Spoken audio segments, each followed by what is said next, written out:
Hey everyone, welcome to my channel, Books, Girls, and Purrs. My name is Leslie, and here's a belated part 2 December wrap-up, and also just a 2023 wrap-up as I go through some elements on my StoryGraph. Alright, I'm going to make this a brief wrap-up because I'm going to be full steam ahead for 2024, and so yeah. I feel like there's some books I'm missing, but here we are. Bookshops and Bonedust by Travis Baldree. This is a prequel to Legends and Lattes. Viv has injured herself, her leg, and so she just needs some time to rest. And so she finds herself at this seaside town, making friends, helping out a local, I don't remember, is it a store owner? There are also pastries. We do see a little bit of like a brief budding romance. I did like this book. It's different. It's different from Legends and Lattes, which I did expect. I didn't go in expecting the same thing. Because this is a prequel, we're just kind of getting maybe like the seeds that gave Viv the idea, a pathway to where she ends up in Legends and Lattes. And so I did enjoy this. I just didn't enjoy it as much as Legends and Lattes. I don't know what it was about that book. That book just really like captured my heart. And so, yeah. I don't have a lot to say other than I liked it. And if you're going to pick this up, please just don't go in expecting Legends and Lattes because it is going to be different. And I did hear the author say that there's like one other book kind of like in this world that he's planning on doing, and I will be reading that too. Also, I did read this, I think at the beginning, just to keep up pace with everything else I was reading. And I love Travis Baldree's narration, and apparently that's also like a whole other job he does is narration, so I could see that yeah, he's so good at that. I thought, for some reason I thought like I wouldn't be able to adjust because the main character is female, but yeah, that didn't matter. He's just so good. I could definitely hear the voice of Viv, but also he created the characters, of course. But yeah, I really enjoyed this. I'm trying to think about what I should talk about next. You know what? I'm gonna dig in. Game On, which I hesitate to talk about. Game On was one of my anticipated reads. Ceresia Glass wrote the Love Con, and I loved Love Con. I love the world. I love the characters. Ceresia Glass has a knack for also writing like secondary characters, and you find yourself wanting to know more or go into the worlds of those other characters, even if they have brief times in the book. And so I was really looking forward to Game On. So this is about Samara Reynolds, who has a job where she I don't know how to explain it. She like contracts with other companies and tries to basically get them on track or find like a pathway to making sure that their companies are diverse. And Samara calls out a company called Armistice because she's also a gamer. And so there ends up being like a racist character in the game, and her video goes viral. And so the CEO of Armistice is just alarmed to find out like what wasn't caught in this game, and decides to offer her a job because if there's a problem, he wants it to be fixed, and kind of basically just hires her for her skill set. So this is definitely like a rich man, a successful working class woman, and there's also just like, I guess from the very beginning, it's like a little bit of an element of enemies to lovers, right? But when they meet, they actually get along really well. I did like that this is another book by the author that carries on like fandom. So in the Love Con, it's about a love of cosplay, and in this book, it's a love of gaming, right? And so there's a lot of great things that I think Ceresia Glass did well. She really creates an inclusive narrative. So not only are we seeing the CEO navigate this, but also the author herself is making sure that there's representation in terms of, I had to look at my notes because I was forgetting, chronic illness, neurodivergence, misogyny, and racism are the elements that the author brought to this. But I'm trying to think about the fact that some of this didn't work for me, and I'm going to go back to that inclusion of neurodivergence. The CEO of Armistice, Aaron, the author doesn't necessarily define the character or say, like, for instance, if he has autism or not, unless I glossed over me. But there is this neurodivergent element to his character, I'll say, that I wasn't really happy with. I didn't really like how the representation was handled. And I felt like at times, as I was reading the book, she made him feel like a robot. And even as I was thinking that, those are actually the words that she used to describe his character at some point, and that just left a bad taste in my mouth, because sometimes, this is why I keep thinking of autism, sometimes when there's representation in books or in television or movies, it seems like they're kind of described or like portrayed in this inhuman way, as if they're computers, and that kind of bothers me because there's such a vast spectrum.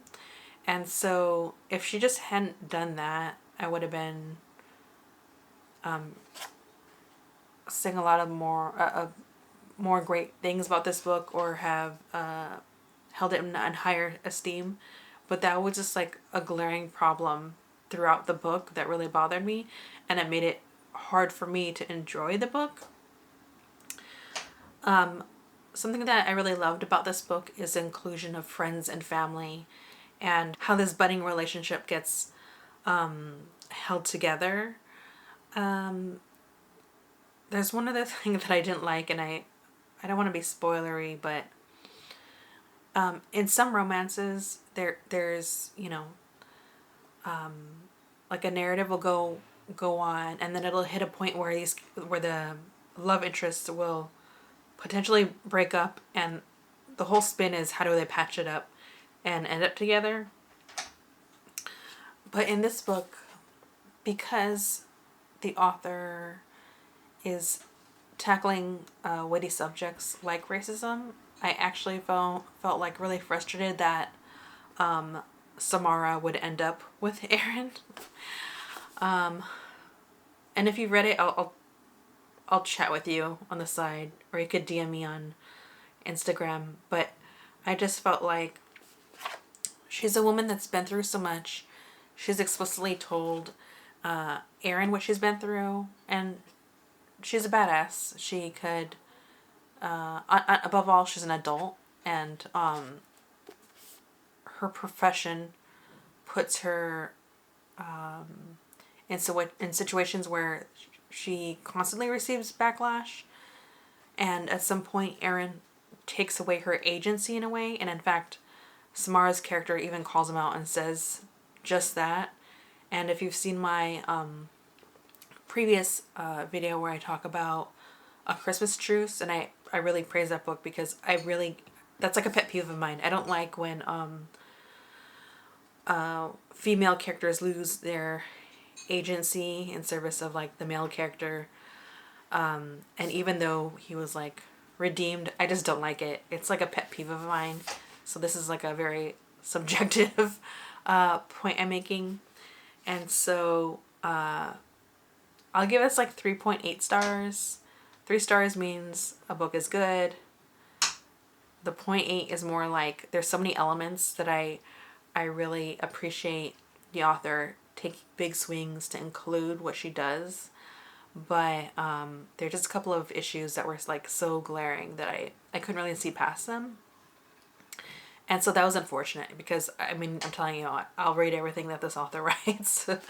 All right, so that's that.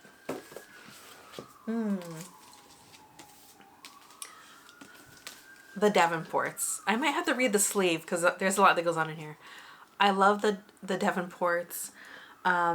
If you like watching The Gilded Age on HBO, if you've seen that, The Gilded Age, I think it takes place like right after this time period, or they kind of like cross over a bit. So if you like The Gilded Age, you are gonna enjoy this. This play takes place in Chicago in 1910. Yeah, 1910. I'm just gonna read you the sleeve a little bit. In 1910, the Davenports are one of the few black families of immense wealth and status in a changing United States. Their fortune made through the entrepreneurship of William Davenport, a formerly enslaved man who founded the Davenport Carriage Company years ago. Now the Davenports live surrounded by servants, crystal chandeliers, and endless parties, finding their way and finding love, even where they're not supposed to. So this is actually about the Davenport family, their children being in adulthood and pursuing love, all the way being under the umbrella of trying to live up to their parents' expectation because they already went through so much, and that doesn't just go away, right? Then they're still in a racist society, and I really appreciated the nuance of here's a family that has come up financially, but also there's even circles within their own like black community that turn their nose up to them a bit because they think because they're in a financially good place that, I don't know, maybe they think that the Davenports are stuck up, but that's not it. They've worked their tushes off to get where they're at. So there's like this where do we belong element that I appreciated in a way. That it's subtly there, you know. But also there's a messy almost like, I don't know what you want to say, like almost like an arranged marriage situation. Or you know, just parents trying to find a good match for their kids, and versus the desires the kids have, right? And so, yeah, I love this book. I love the characters. And on top of that, I thought this was just going to be one book. I didn't realize this is a series. So I think around April, sometime around then, there's another book. And I think that by the end of the book, I felt like I was left on a cliffhanger. I was a little bit upset, but this is like 5 purrs or 5 stars, I don't even call it. I still really enjoyed this. And I love the fact that there's this historical fiction element and we're so immersed in the lives of the adult kids more than it just being about romance. That really hit a great spot for me. I loved it. And even though this is kind of thick and it's a lot for me to handle, I did hybrid read this, and I really, really enjoyed it. I did at some point read a different book in the middle of this. I had put it down, and that was not what I planned on, but I'll talk about that next. And that is The Vampire Gideon's Suicide Hotline and Halfway House for Orphaned Girls by Andrew Katz. I forgot. I think I was I running an errand with my daughter? I ended up picking this up. Someone recommended it on Instagram, and I happened to see it at the store, and so I grabbed it. I read this so quickly. I read this in 2 sittings. Most of it I finished in 1. And the only thing stopping me was that I fell asleep because I stayed up all night. I think I read this starting Christmas Eve or maybe Christmas Day until the next day. And, gosh, where do I start? All right. Gideon is a vampire. He's maybe around 70 or something like that. And he spends a big chunk of his life in his basement, and he has this unlicensed suicide hotline. And so, oh, there goes my cat. It's not like he just picks up calls and they're random callers. They definitely are. You know, people find his information and will call him for help. But some of these, I'll say clients, are people that have built a rapport with him and call him quite often as if he's a therapist, even though he clearly isn't. There's something about the fact that this is such a heavy subject, and it's told with such dark humor, and I found myself loving all the characters with all their messiness. And eventually, while he's doing this, he ends up taking in one of the callers, which is like a teenage girl. And so this teenage girl really disrupts his life, and he has to really evaluate the choices he's made. One being the fact that he took in a teenager, and 2, just because he's alive doesn't mean he's really living his life. And I thought that was kind of like a beautiful message overall. There is one element that bothered me. Oh my gosh, I'm in my chair and it's gonna drive me nuts. There's something that happens in this book, or a conversation that happens, and I just didn't understand the placement of it or why it was there, and it never comes up again. And sometimes I see authors do that, and it's like a sticking point for me. So one of the callers calls Gideon and says that he met a girl, and that he usually wouldn't be attracted to this kind of girl, but he's like interested in her. And the reason why he wouldn't usually be attracted to this person is because they're Asian. And I just thought that was so weird. First of all, racist, yes. But I just felt like I don't understand why the inclusion of that was. What did it say about the character? What was the author trying to say? And so I'm all for those conversations happening in a book. I just need to know that it's there for a reason, and it lends to the story. But it really didn't. I was just like irritated, and I kept waiting for that conversation to circle back, and to there be growth for the character to kind of realize how racist that is, but that never happens. So that was my one like glaring issue with this. Also, this is an incredibly dark comedy, and before you read it, just look up trigger warnings. I would say that I appreciated the inclusion of the storylines that require a trigger warning, because I felt like you could see how characters use a sense of humor as like a coping mechanism, and how when they don't deal with their issues, it kind of resurfaces and a cycle gets created, right? When behaviors aren't addressed or trauma is not addressed, that it will come out in behaviors. And so I really appreciated it. I don't know. I just think the author did a really beautiful job balancing all this. And I loved it. It was just so fast-paced, so funny. Oddly enough, just incredibly funny. So I'd say check that out. And lastly, I already talked about Abbot in my last segment. So I don't really have that much more to say. That's not a bad thing. I just don't want to ruin the story. I'll just kind of briefly talk about Abbot again, and just say that Abbot 1973 is just a continuation of Abbot, and I don't know, I think there's like another volume, and I think it just jumps a couple of years until something else happens. And so I don't know if this, how long this series is going to continue, but I'm going to continue to enjoy it. So Elena Abbott is a Black female journalist that's focused on the crime beat of Detroit, Michigan.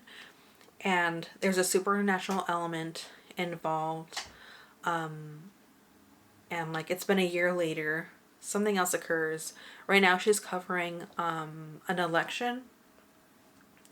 And this really is a continuing conversation about racism and political corruption.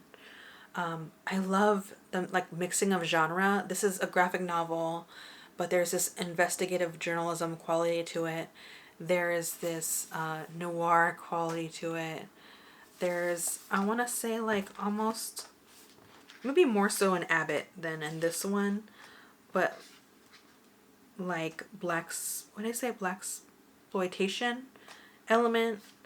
And also the main character is bisexual, so you definitely get that like queer representation as well, that I thought was really beautifully handled. In the first comic, I kind of thought that they were going to do that thing where they're being like a little bit subtle, which is kind of like a disservice to the queer community, but that doesn't really happen in this issue, and I really appreciate how the storylines are handled, and I want to continue to read everything that this author writes in this comic series. But also there's also like a gangster element as well, like the dark underbelly of the city, and I just wasn't expecting that. It was kind of like touched upon again in Abbott, and then it really comes out in this 1973 comic, and I really enjoyed it. So that's it for the rest of the books I read in December. I did quickly want to touch upon my, what do you call it, the StoryGraph summary for 2023. And I'll be real brief and just say that at the end of the year with StoryGraph, they create this wrap-up section, which I really enjoy. And so it happens to mention that the first book I read was Sabrina and Corina, which is a short story collection by Kelly Fajardo Anstein, or I messed up her name before, but and then The Davenports by Crystal Marquis is the last book, which I like. I like that I just read these female authors to bookend all the other books that I read. And then, you know, StoryGraph will show that, like, starting in January, I was reading really dark material. And then as it goes on, there's like this line that gets lighter, as if I was reading lighter material. I'm thinking they're talking about in terms of content, but I find that surprising because I just finished The Vampire Gideon. But maybe that's like a way to sustain all my reading, because if I had just read dark material all the time, I wouldn't get very far. So throughout the year, in August, I had a big time slump. I would say like in June as well. That's usually when I have big time like reader's block in a way. And so I think this is more of an indication that I need to slow my roll because I end up getting burnt out, but I just do it to myself, basically. I did read way more books than I was supposed to, and StoryGraph allows for like a goal of how many books I want to read, but the truth is it doesn't really like allow for the nuance of my goal, which was I was supposed to read less this year. I read 69 books, and last year I read 65. But what I really need to focus on this year is reading less and focusing more on analysis. That's my big goal. So the fact that I was like 288% over my goal isn't actually a good thing.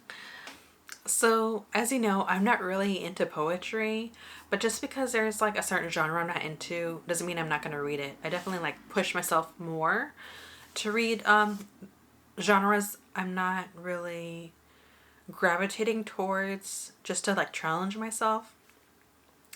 So this year, the genres I spend the most time with are like queer rep, poetry, literary, fantasy, and science fiction. I think the reason why I read so much fantasy and science fiction this year is because the material that I picked up included conversations about social injustices. For instance, I read Octavia's Brood. I think it's called The Fire This Time, something like that. Both of them were anthologies. One was a nod to Octavia E. Butler, the other was a nod to James Baldwin. And so that definitely came into play with the types of material I was reading. And also for 2023, I was focusing on one author a month, or at least predominantly reading one author a month, and several works by that author. And so that definitely would be why, for instance, the authors that I spent the most time with are Hanif Adirki. First of all, I love that man. He's my literary crush. I've said that over and over again. I've read all his material published in poetry collections, nonfiction essays. I think that's all he has. I don't think he's written any fiction. Also, he does have a book coming out in 2024, which I will be reading. And that's another example of work that I wouldn't usually gravitate towards. But because he wrote it and I love his writing so much, I'm going to read it because the subject is on the surface basketball. But something that Hanif Adirki does so well is he infuses his experiences into the material that he's talking about, how it impacted him, and why the subject that he's talking about deserves to be revered. It's so hard to choose one particular work that I love the most of his, but I have to say his most recent publication was A Little Devil in America, and I love that book. I could not stop talking about it. I go on walks with my daughter, and every time we go out, while I was reading that book, I would talk her ear out, talk her ear off about like the next section I had just read because it was so good. Also, I read a big chunk of James Baldwin. I'm so glad that I did. This year, I am also going to be reading about the same amount of books of James Baldwin because I have it on my shelf, and I picked up several books from my secondhand bookstore nearby. And yeah, I think he is an author. I'm going to continue just to collect his books so I could have it on my shelf, just for the sake of analyzing and rereading. And he's just an author I really love. Also, there is Tamara Berry. I read 3 books by her, but she definitely wasn't one of the authors I ended up really enjoying. Her books were a little bit of a disappointment, but I did read 3 books. And I think that's another example of how, whether I like a book or not, I do like to finish a book. So even if it's to my detriment, because it probably would have been better to DNF. But when I don't like a book, I want to be able to dig into why I didn't like it, what could have been done better, and also discussing those things. Someone might hear what I have to say and realize that might be right up their alley. It just wasn't for me. This year I have 3 anticipated reads, and I'm really gonna limit myself like what books I pick up. I'm really not gonna be picking up any books except for these 3. The first one is Womb City, and I will say that I saw the cover, and that's a major factor in me picking it up.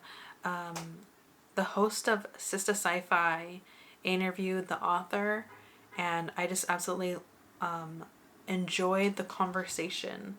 And I have like a little bit of a brief synopsis that says Womb City imagines a dark and deadly future Botswana, rich with culture and true folklore, which begs the question, how far must one go to destroy the structures of inequality upon which a society was founded. How far must a mother go to save the life of her child? And so all that is right up the alley of the type of material I like to read. So I'll definitely be disrupting my book project just to read that. Also, Tommy Orange, who wrote There, which I absolutely adored, also is coming out with Wandering Stars. And I don't know too much about it actually, but Tommy Orange wrote it, so I'm going to read it. And a brief synopsis says, Tommy Orange traces the legacies of the Sand Creek Massacre of 1864 and the Carlisle Indian Industrial School through 3 generations of family in a story that is by turns shattering and wondrous. I know it's going to make me depressed, but I'm going to read it anyways. And I like the element of talking about several generations, because we're really going to see the ripple effects of, what do you call it? The schools that kids are placed in. But anyways. And lastly, the next book I was thinking about is Butter. And I'm trying to remember. Jen Campbell, who's an author and also has her own YouTube channel, was just talking about this book. And it's so funny because I love her channel. I love everything that she talks about. We are not necessarily on the same page with liking the same kind of books, but this one stood out to me, and it's definitely something different than I would usually gravitate towards, but I do want to read it just because I have a feeling that if the styling of the book is fast-paced, I think I'll still be into it. And it says, journalist Rika is facing an unusual assignment. She is tapped to investigate serial killer Manako Kaji, notorious for drawing rich men in with her pricey cooking classes, only to murder them and move on to the next. Kaji refuses to cooperate with the press until Rika writes her a letter asking for her beef stew recipe, a correspondence and ongoing series of conversations between the two women that sees Rika transforming as she becomes closer to Kaji, taking on some of her confidence and strength, but also some of her deadly intention. I want to read this, and just reading that actually reminded me of not a fictional narrative, but a real life book. It was called The Last Victim. I can't think of the author's name right off the top of my head. But if you like nonfiction about that subject matter, you like serial killers,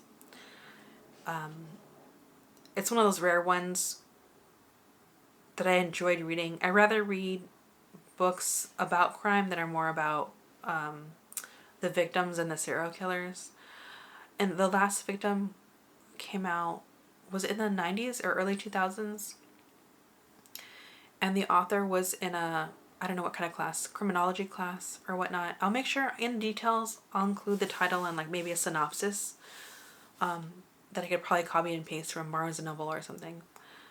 And they did something unethical where they wrote to serial killers, and they wrote in the style of the victims instead of actually announcing that he was a student. And because of that, all these different living serial killers struck up a correspondence with him, and the material that he garnered was considered very insightful, but still nonetheless unethical because he's lying to the people he's writing to, right?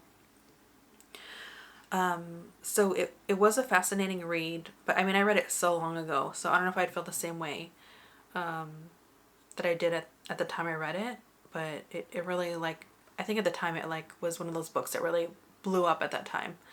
And sadly, I want to say in like 1999, the author passed away around, yeah. Am I saying that right? I feel like I'm saying that wrong. I'll look it up. I'll include something, some sort of articles or something in the details. But it had this like really visceral reaction when I heard that he died. I don't know why. That book just left me like such an impact.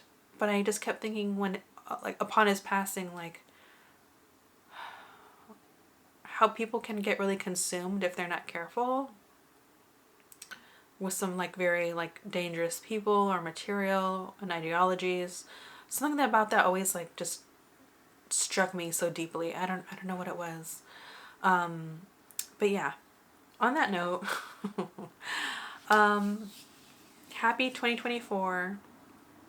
I hope your reading or whatever projects you're on go well.